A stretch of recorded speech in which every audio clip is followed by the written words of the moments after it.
guys. Thanks, guys.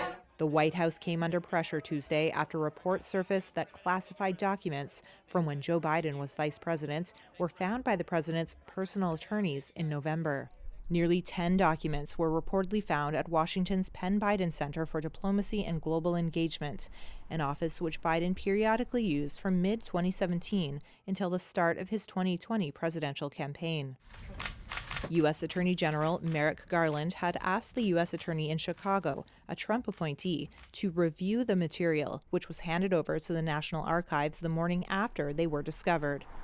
The news comes as the Justice Department is investigating former President Donald Trump's handling of highly sensitive material after FBI agents seized thousands of documents, about 100 of which were marked as classified during a search of his Florida resort last August.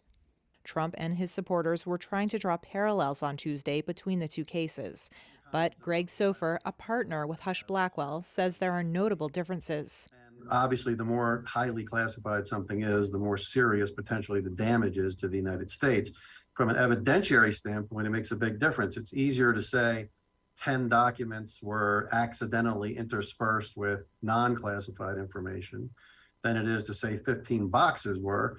Generally speaking, for me in my practice and the clients that I represent, it often makes a big difference when something's voluntarily disclosed to the government versus the government having to go out there and dig it up themselves. An important distinction, says Paul Charlton, former U.S. Attorney in Arizona. The allegations as it relates to President Trump are much different. When the National Archives asked for President Trump and his team to return those documents, they returned some documents, but not all documents. A grand jury subpoena was issued, some but not all documents were returned.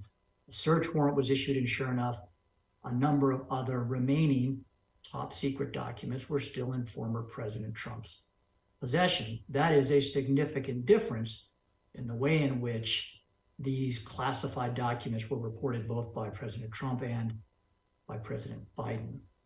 In a Monday statement, the special counsel to the president said the classified material was identified by personal attorneys for Biden on November 2nd, days before the midterm elections. It remains unclear what information the documents contained or their level of classification. The Justice Department, the National Archives, and the think tank did not respond to a request for comment.